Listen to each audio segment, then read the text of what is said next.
Ok, Bismillahirrahmanirrahim. Começo em nome de Deus, o mais benevolente e misericordioso.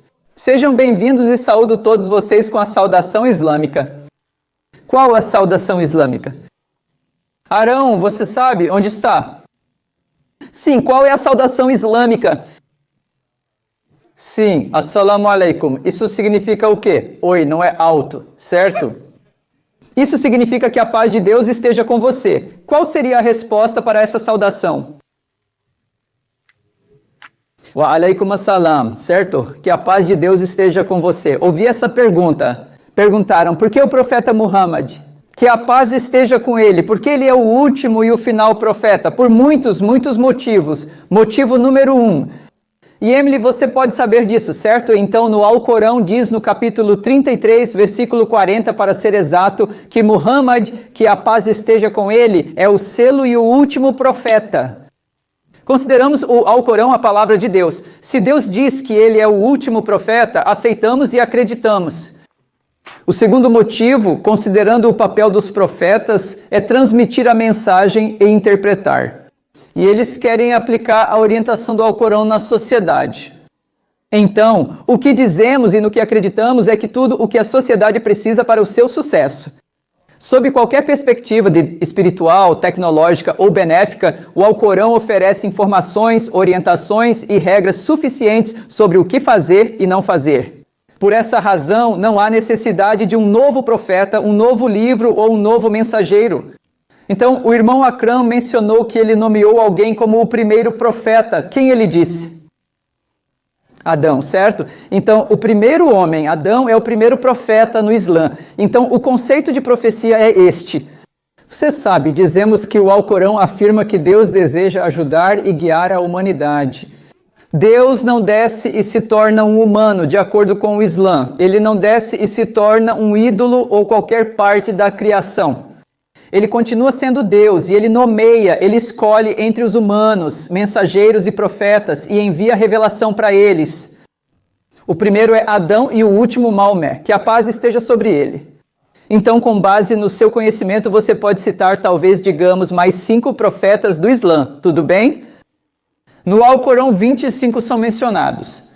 Então, o que você pode fazer é mencionar esses 5 que podem ser comuns, tanto ao Alcorão quanto à Bíblia. Vai em frente. Sim. Adão, Moisés, Jesus. Ok, Adão já foi. Faltam mais 5. Moisés, Jesus. 5.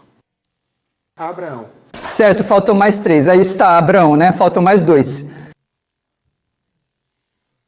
Maomé conta? Bem, não, ele não vai contar. Bem, ele contará como profeta, mas como já dissemos, mais 5, então você deve citar mais 1 ou 2, certo? Mais 2? Sim. Yusuf? Sim, profeta Yusuf, que é o nome do meu filho Yusuf, certo? Ah, o Yusuf está aqui, você está bem. Então, Yusuf é José no Antigo Testamento, correto? Ok, tudo bem, vamos com mais uma. Vou te dar uma dica. Quem foi o filho mais velho do profeta Abraão? Ele é o filho mais novo. Não, Jacó não é filho de... Yusuf. Não, não é Yusuf. Ismael, certo? Você conseguiu aí em cima, né? Mais uma pergunta do quiz, pessoal, só para garantir que todos estão acordados. Quem vocês acham que é mencionado mais vezes pelo nome em todo o Alcorão? Qual profeta? E uma dica é que esse profeta é o maior profeta do Antigo Testamento. Vocês estão se repetindo, né? Alguém fala Abraão, todos repetem Abraão. Abraão, Maomé ou Jesus? Você não pode dizer isso ou aquilo. Ok, vamos lá. Só imagina ter essa resposta na prova. Beleza. Agora, você sabe pelo que a gente passa. Também sou professor, dei aula na escola dominical por 9 anos, então eu entendo. Você ainda recebe 25% certo? Muhammad, que a paz esteja com ele, não é citado diretamente. Ou seja, ele aparece profeticamente na Bíblia. Quem você diz, certo? O nome dele começa com M. Moisés, vocês sabem disso, né? Então Moisés é mencionado 136 vezes em todo o Alcorão, certo? O profeta é citado em quase todas as páginas e capítulos. A mensagem dele sobre a unicidade de Deus, seus milagres, desafios, a luta com o faraó e o afogamento do faraó. Esses temas aparecem em todo o Alcorão, distribuídos por todo o texto. Certo, então isso é profecia, certo? Ok. Enquanto eu conversava com Arão, enquanto ele descia as escadas, eu perguntei para ele, ok, que aula é essa? E você disse, esta é uma aula de religiões mundiais? E eu perguntei para ele, ok, vocês já passaram pelo capítulo sobre o Islã? E você disse sim. Então eu falei, ok, está valendo eu fazer perguntas para vocês, certo? Sim. Estou assistindo. Aí está, nota extra, né? Nota extra. Talvez... Alguns de vocês precisam, sem créditos extras, vocês podem fazer a prova final. Tudo bem, isso te ajuda agora? Claro, cite um pilar do Islã que muçulmanos praticam diariamente. Oração. Uau, eles acertaram. Devem levantar a mão para você anotar ou lembrar o nome. Sim, todo mundo vai levantar a mão agora. Tudo bem. Segunda pergunta, cite um pilar do Islã que, se cumprido uma vez pelo muçulmano, já está completo. Ok, todos eles sabem disso. Ok, essas são as fáceis. Agora encontre outro pilar do Islã que os muçulmanos praticam. Acabamos de terminar este. Ramadã, né? Alguém aqui jejuou? Yusuf? Sim, todos os 30 dias, Yusuf. Qual é o seu nome? Amir. Amir? Mashallah. Então, quantos muçulmanos tem na sala? Só levantem a mão. Certo, Aaron, Amir e Yusuf. Sim, irmã Emily, pode falar. Quantos anos? Você gosta? Quantos anos? Você precisa ter uma certa idade para jejuar para o mês inteiro. Com que idade você espera que as crianças estejam? Crianças pequenas podem não entender porque não podem comer ou beber. Então, existe uma idade média em que as crianças começam a jejuar? Ótima pergunta. Quando as crianças começam a jejuar? A idade mínima? Qualquer obrigação no Islã se torna obrigatória quando a criança atinge a idade da puberdade. Sim, no entanto, as crianças começam cedo. Então, meu filho, quando tinha 7 anos de idade, agora ele está na 4ª série. Quando ele tinha 7 anos de idade, ele jejuou durante o mês inteiro. O jejum muçulmano não é 24h por dia, 7 dias por semana. Eu não estaria aqui se eu jejuasse 30 dias, certo? 24 horas por dia, 7 dias por semana. É do amanhecer ao pôr do sol. Então, de manhã nós fazemos a refeição matinal, uma refeição leve, e também comemos tâmaras. Começamos o jejum pelo restante do tempo, por cerca de 15 a 16 horas. Na Noruega, onde meus sogros estão, eles jejuam 21 horas por dia. Imagine isso, né? Pelo mês inteiro. Então a gente quebra o jejum ao pôr do sol e aí pode comer, beber e tomar água. Então, quando estamos jejuando pela manhã, não pode nem uma gota de água. As crianças já jejuam desde cedo, porque queremos que eles se preparem e estejam prontos, e que estejam naturalmente preparados quando a obrigação chegar. Com minha filha foi igual, jovem, começou a usar o hijab. Então agora, quero dizer, ninguém precisa dizer para ela. Ela automaticamente, quando sai de casa, usa o hijab. Então não é obrigatório, mas as crianças fazem isso. As crianças adoram acordar às 4 da manhã, né? Elas ficam... Eu também era assim quando era jovem. E elas lavam o rosto e as mãos, rezam, depois comem a refeição, leem o Alcorão e então voltam a dormir. E se houver aula, como hoje meu filho está na escola agora, lá em cima. O filho dele também está na escola, lá em cima. O que eles estão fazendo? Eles têm uma aula especial para memorizar o Alcorão inteiro. Então, vá em frente. Mais perguntas? Sim, senhor. Se alguém fosse se converter à religião do Islã, teria que fazer algo é necessário para ser visto como um muçulmano? Ok, muito bom. Então, como uma pessoa se converte ao Islã? Então, essa é a base. Nós não temos uma piscina no porão para batismo, não há mergulho na água, não existem rituais. Para uma pessoa se converter ao Islã, ela precisa compreender totalmente os fundamentos do Islã, as 6 crenças, os 5 pilares e o que se espera dessa pessoa. Então ele ou ela, ela, eles precisam proclamar isso. Eu testemunho que não há outro Deus além do único Deus, Alá. E eu testemunho que Muhammad é seu mensageiro. Então, em árabe é assim.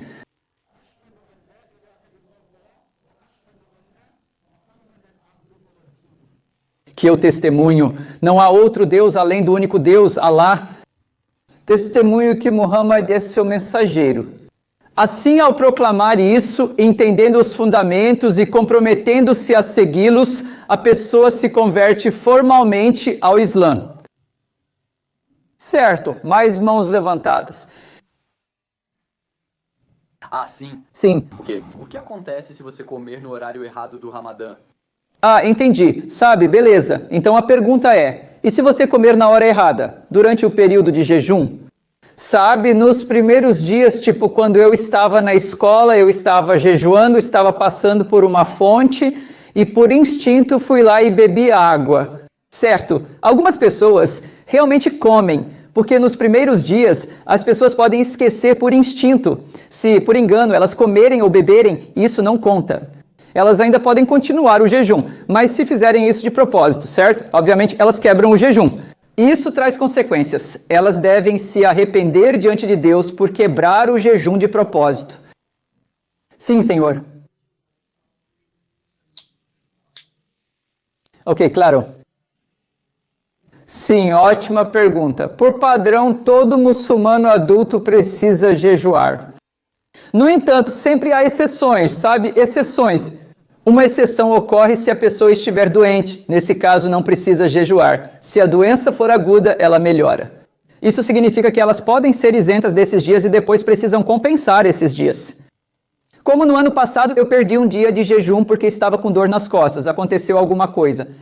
Então eu compensei o jejum, tipo depois do Ramadã ou algo assim. Então, doença aguda, a pessoa compensa o jejum, mas se a pessoa tem uma doença crônica, por exemplo, como idade avançada, ou diabetes e pressão alta, algum outro problema? Se eles não puderem jejuar nem depois do Ramadã, então eles devem alimentar uma pessoa pobre por um dia para cada dia que deixaram de jejuar. Crianças não precisam jejuar. Sim, era isso que eu ia dizer. Grávidas estão isentas, mas depois precisam compensar o jejum. Meninas e mulheres no ciclo menstrual devem compensar o jejum depois. E quem mais? Há outras exceções. Então, essas são as exceções. Então, se você for capaz de compensar, você compensa. Se não conseguir compensar por essas condições crônicas, então alimente pessoas pobres. Sim. Pergunto isso em todas as casas religiosas que visitamos. Qual a posição do Islã sobre clonagem? Ok, uau, a opinião do Islã sobre clonagem, certo? Clonagem? Então, para qualquer nova situação que possa surgir, o que os muçulmanos fazem é voltar ao Alcorão e ao exemplo profético. Só para ver se há precedentes nessas fontes. Mas sabe de uma coisa? Você pode não encontrar, porque transplante de órgãos, clonagem ou transfusão de sangue não existiam no século VII.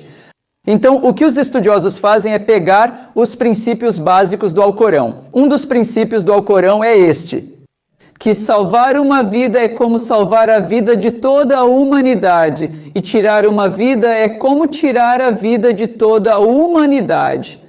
Então, se qualquer avanço científico protege e beneficia a humanidade, isso significa que, segundo os estudiosos, é bom fazê-lo seguindo as diretrizes. Inteligência artificial, tudo bem? Inteligência artificial é assustador. Elon Musk diz que isso pode eliminar toda a humanidade.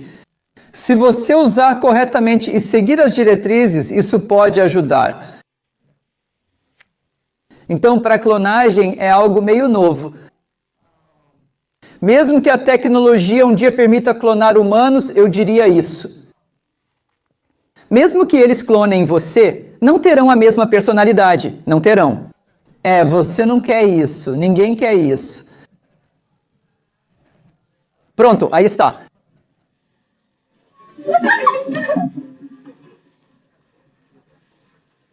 Sim, ele diz, paz para você, tudo bem.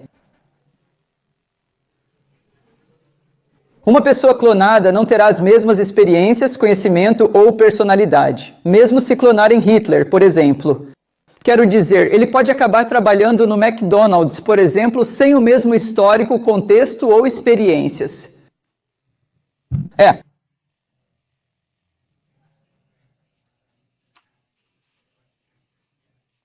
Ok, vai em frente. Os humanos têm avanços tecnológicos insanos que eram quase, de certa forma, como brincar de Deus. Somos bilhões de vezes a espécie mais dominante deste planeta. Ou quase controlando outras espécies de plantas e controlando genomas. E tendo essa mesma tecnologia, você acha que merecemos essa tecnologia? Você acha que merecemos esse poder que criamos para nós mesmos? Você acha que, no fim, não temos isso como espécie, não temos a responsabilidade de usá-la? Porque a maioria dos grupos religiosos concorda que Deus não é especial porque Ele é poderoso. Ele é especial porque Ele é poderoso e porque Ele se importa. Ok, então eu concordo com a última afirmação que você mencionou, que Deus é poderoso, Ele se importa conosco, Ele é onisciente. Além disso, qualquer tecnologia que usamos, qualquer conhecimento que temos, no final das contas, dizemos, de acordo com o Islã, que vem de Deus. Sim, os humanos podem ter criado novas tecnologias, mas no fim foi Deus quem nos deu esse conhecimento. Então, nesse contexto, qualquer conhecimento ou ferramenta que Deus nos deu, podemos usar ou abusar disso. Se usarmos da maneira correta, agradecendo ao Criador para beneficiar a humanidade, sermos mais produtivos, unificar a humanidade. Então dizemos que a ferramenta é boa, mas se usarmos a ferramenta da maneira errada, podemos usar as redes sociais para oprimir e abusar uns dos outros. Pessoas de outras religiões, nacionalidades e culturas. Obviamente, as consequências teremos que suportar como seres humanos. Deus sabe que nos deu o conhecimento, inclusive sobre o chat GPT, certo? Ou o conhecimento de inteligência artificial, ou qualquer conhecimento, ou qualquer ferramenta que Ele nos deu. É um teste para os humanos. É um teste para os humanos. E nós seremos responsabilizados no dia do juízo. Como usamos essa ferramenta que Deus nos deu? A humanidade não está se tornando poderosa como Deus. Ele já sabia e nos deu isso como teste. Sabe? E toda geração tem uma prova especial e essa é a nossa prova. A ferramenta, a tecnologia que Allah, Deus, nos deu. Como vamos usá-la para o benefício da humanidade e para agradar ao Criador? O que ocorre se você adotar outra fé? Isso existe? O Alcorão diz que há punição para as pessoas que não seguem a religião do Islã. Ok, claro. Então, o que acontece se uma pessoa não seguir as orientações de Deus? Então, nós dizemos que no Alcorão está escrito que o Islã é a fé que Deus ordenou para a humanidade. Islã significa se submeter ao Criador, não adorando seres humanos, ídolos, animais, plantas, árvores ou a criação. Você está se submetendo ao Criador. Por esse motivo, todo profeta veio transmitir essa mensagem ao seu povo. O Alcorão destaca esse ponto no capítulo 16, versículo 36. Então, o que acontece se uma pessoa não seguir as orientações de Deus, não adorar o Criador e não seguir as instruções que Ele deu? Eu diria que exatamente a mesma coisa aconteceria. Suponha que em uma sala de aula o professor dê algumas instruções. E se um aluno não comparecer à aula ou não fizer as tarefas, os testes e os exames, dizemos que exatamente a mesma coisa vai acontecer. No Islã não há imposição. Isso quer dizer que não posso obrigar você ou outros a se converterem ao Islã, pois é uma escolha livre. O capítulo 2 do Alcorão, versículo 256, diz que não há compulsão, não há imposição, não devemos forçar, mas educar e transmitir pacificamente. A conversão deve ser escolha da pessoa. Se ela não quiser se converter, é uma escolha dela. Mas, no final das contas, é isso que Deus diz. Se uma pessoa rejeita conscientemente se submeter ao Criador, que é o Islã, haverá consequências na vida após a morte. Parece que você não escuta o professor, mesmo ele avisando, a sua prova está chegando. Essas são as anotações e o livro que você deve ler. Mas se a pessoa não está lendo, não está obedecendo ao professor e não está seguindo as instruções, haverá consequências.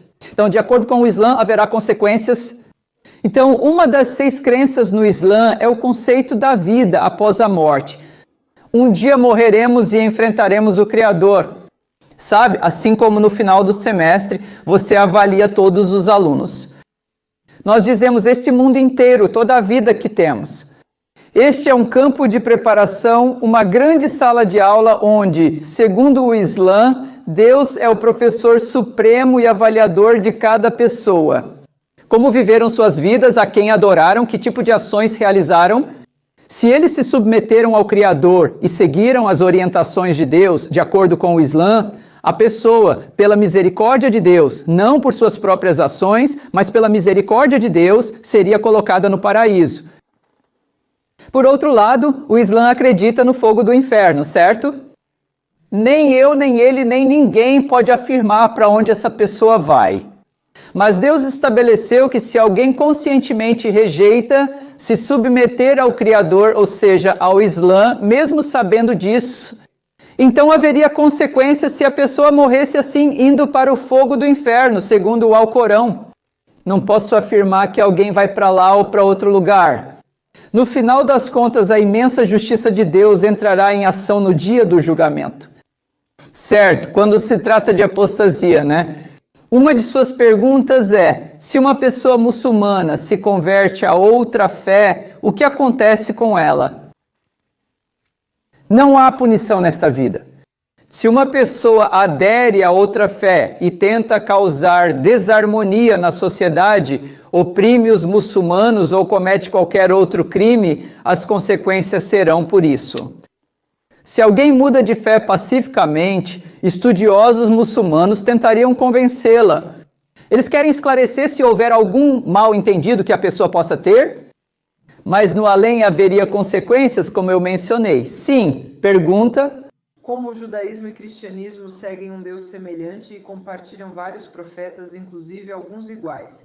Eles podem ir ao paraíso se seguirem o mesmo Deus, mesmo de forma diferente. Versão. Essa é uma pergunta profunda, não é? Então a pergunta é a seguinte: já que o judaísmo e o cristianismo também acreditam no mesmo Deus, em profetas semelhantes e em mandamentos parecidos, certo? O que acontece? Eles podem continuar judeus e cristãos e irão para o paraíso? A resposta está lá no Alcorão, no capítulo 3, versículo 85. Então está escrito lá: se alguém seguir uma fé diferente da submissão ao Criador, essa pessoa será um perdedor na vida após a morte. O que significa se submeter ao Criador ou ao Islã? Veja, o Islã não é só adorar o Criador, mas também conhecer e seguir as 6 crenças, os 5 pilares e demais obrigações. Então, para que uma pessoa seja muçulmana, sabe, receptora da misericórdia do Criador, é necessário crer na unicidade de Deus sem associar parceiros a Ele.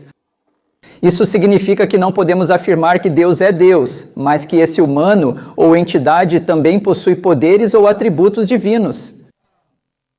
Isso é cometer o pecado imperdoável no Islã, sabe? Assim como no cristianismo, qual é o pecado imperdoável nessa fé?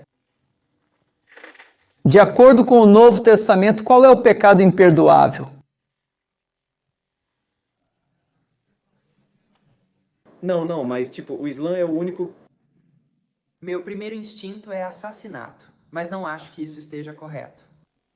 Isso não está correto, porque de acordo com o Novo Testamento, é blasfêmia contra o Espírito Santo. Assim como no Novo Testamento, há um pecado supremo que cristãos não devem cometer. De acordo com o Islã, o pecado imperdoável é associar parceiros a Deus, dizer que, sabe, Deus é Deus, eu acredito nisso. Mas esse humano, animal ou ídolo também possui atributos de Deus ou é considerado Deus junto ou no lugar dele? Então, se uma pessoa faz isso, isso é chamado de shirk. Então, o que dizemos é que, para uma pessoa ser muçulmana, receber a misericórdia de Deus e ser admitida no paraíso, ela precisa ter o conceito correto de Deus. Número 1, certo? Não praticar shirk é não associar parceiros. Segundo ponto, eles devem crer em todos os profetas, como Jesus e Maomé, que a paz esteja com eles. Já nossos amigos judeus não creem. Os amigos cristãos, eles não consideram Jesus apenas como um profeta. Eles veem ele como divino ou filho de Deus e rejeitam Maomé, que a paz esteja com ele. Então, uma analogia que posso dar é, sabe, para você se formar no ensino médio, você precisa ter, digamos, 20 horas de crédito. Você simplesmente não pode dizer, sabe, e se eu tiver tipo 16 horas, todas as disciplinas obrigatórias, menos as 4 eletivas, a escola vai dizer, sabe, você ainda precisa fazer essas disciplinas para estar apto a se formar. Exatamente a mesma coisa para o Islã. Você precisa acreditar no sistema de crenças completo para que uma pessoa seja salva, de acordo com o Alcorão. Sabe, há tanta confusão no mundo. Deus nos deu habilidades importantes, sabe? O conhecimento, Ele nos deu saúde e nos deu muitos recursos. Procurem ser pessoas que unam a humanidade. Beneficiem a humanidade, independentemente da cultura, situação política ou econômica do mundo ou dos Estados Unidos. Você e eu devemos ser pessoas bondosas e embaixadores da paz, certo? Pessoas que buscam unir e ser uma força do bem para a humanidade. Ferramentas que Deus nos deu, que Deus nos ajude a unificar a humanidade, a ser uma força do bem para a humanidade. Muito obrigado. Tudo bem, então o que podemos fazer agora é subir as escadas.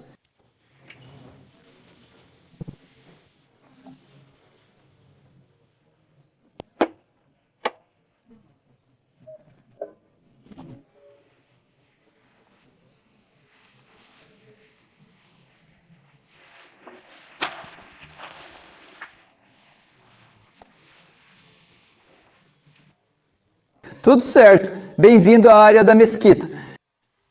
Uma mesquita em árabe é chamada de masjid, M-A-S-J-I-D. Quando os muçulmanos vêm aqui para 5 orações diárias, se estiverem no escritório ou na escola e não puderem vir, oram onde for possível. Frente. A primeira coisa que você pode estar observando é que não há estátuas, não há ídolos. Não há nenhuma representação de Deus ou de qualquer profeta, nem mesmo do profeta Maomé. Que a paz esteja com ele. Então, quando oramos, oramos diretamente a Deus, sem nenhum mediador, porque um dos atributos importantes de Deus é que Deus é onisciente.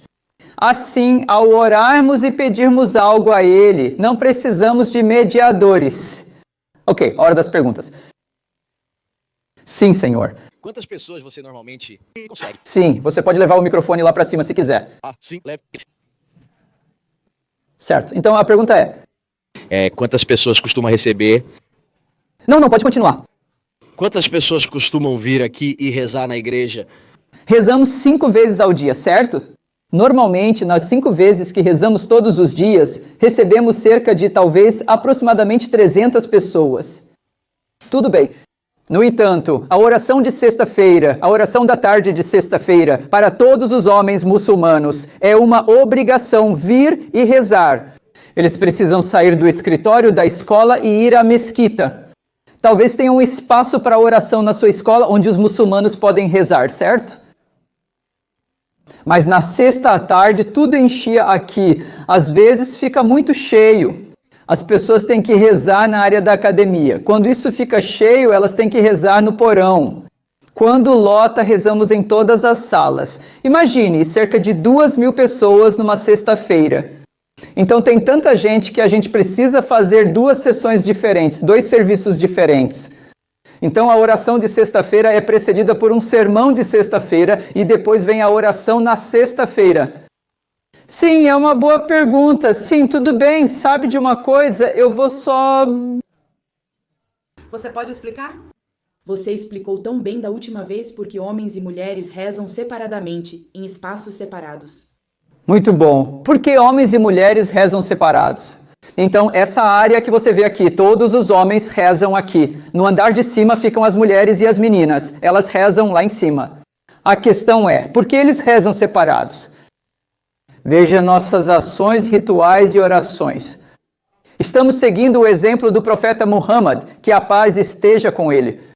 Então, na mesquita dele, os homens costumavam orar na frente, depois as crianças, e atrás ficavam as mulheres. Havia separação entre homens e mulheres, seguindo o exemplo do profeta Muhammad, que a paz esteja com ele. Por esse motivo, existe uma separação. Agora, algumas pessoas também podem dizer que a razão lógica e racional por trás disso é que, em um local de adoração, nossa mente e nosso foco devem estar em Deus. Então, imagine os caras aqui, você está em pé e ao seu lado está, sabe, literalmente encostando em uma garota bonita bem ao seu lado. Às vezes, sua mente pode não estar em Deus, mas em outro lugar, certo? Isso é apenas biologia humana, psicologia humana, correto. Porém, pode haver outro motivo. Ao orarmos, precisamos ficar em pé, nos curvar e nos prostrar. Então, não seria decente os caras atrás ficarem olhando. Esse também é um dos motivos. Mas a separação na oração, a segregação, não se limita apenas à mesquita, ao masjid. Quando você vai a uma igreja ortodoxa grega, eles também têm separação. Quando você vai numa sinagoga ortodoxa, há uma separação. Novamente, pelo mesmo motivo, modéstia, decência e foco. E nós, muçulmanos, dizemos que estamos seguindo as tradições do profeta Muhammad, que a paz esteja com ele. Então, mais uma vez, obrigado por virem, obrigado por ser Emily, tudo bem, e muito obrigado. Foi uma conversa bem inclusiva, e acho que houve mais participantes na conversa do que em qualquer uma das casas de culto que visitamos até agora. Sério? Sim. Uau! Vocês foram muito acessíveis e receptivos às perguntas, sem fazer ninguém se sentir mal. Se alguém fazer uma pergunta mais complexa... Queremos que eles se abram, certo? Sim. Faça as perguntas agora. Gostei, acho que eles aprenderam muito. Um casal me fez perguntas ao sair, mostrando que você os fez pensar bastante. Bom. Foi ótimo, Nath. Obrigada por receber. Algo rápido sobre essa parte da turnê? Fiquei muito feliz ao ver pessoas sem sapatos, pois por um momento me esqueci disso. Achei interessante ter uma parte imersiva em que realmente participamos de algo ligado à bondade islâmica. Talvez mais pra frente. O que você pode fazer é, se a escola permitir. Você pode vir durante o horário da oração e aí você pode, assistir os muçulmanos rezando. Quantas pessoas geralmente estão lá dentro ao mesmo tempo? Como eu mencionei, cerca de 200 a 300 pessoas. Então, as primeiras 3, 4, 5 fileiras geralmente ficam cheias. Na sexta, o lugar lota. Uau, e hoje 200? Talvez até mais, né? E também as crianças que estão recebendo educação em período integral, elas fazem uma pausa e todas vêm aqui. Uau! Esta é a segunda maior escola islâmica de todos os Estados Unidos. Isso é muito legal. Acredito que o trabalho de fé interior é muito importante.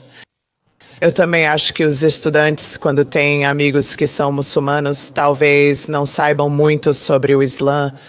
Eles têm observado seus amigos durante o Ramadã, no último mês, passando pelas coisas do dia a dia que os adolescentes enfrentam, tendo que jejuar e entendendo por que estão jejuando. Ver seus amigos fazendo isso é especial, pois mostra o quanto são fiéis. E talvez eles não saibam disso se não fizerem perguntas. Eu acho que perguntas são maravilhosas. E você faz um trabalho tão bom explicando o Islã para os alunos. E eu acho que é realmente muito bom para eles virem, te conhecerem e te verem. Então é maravilhoso quando viemos aqui. Eu acho que é muito melhor ver e vivenciar do que ler sobre isso em um livro. Assistimos no Amazon Prime, não sei se você já viu. Um dia no Haram acompanha uma peregrinação a Meca. E eu acho que saiu há 2 anos e fala sobre as pessoas que trabalham nas estações de água, levando água para os peregrinos. Fala sobre os esforços nas redes sociais, como eles querem divulgar a mensagem do Islã. E há muitos jovens de 20 e poucos anos trabalhando lá. E eu sinto que os jovens podem fazer coisas maravilhosas pela religião. Então isso mantém a religião viva e ensina os jovens a trabalharem uns com os outros. Como você disse, aprender uns sobre os outros, se conhecer e agir pelo bem da humanidade. Acho que esse é outro motivo. É ótimo estar aqui, te conhecer e te ver, em vez de só ler sobre o Islã. Com certeza. Seja bem-vindo e que Deus nos guie e abençoe a todos nós. Obrigado. Obrigada. De volta em segurança.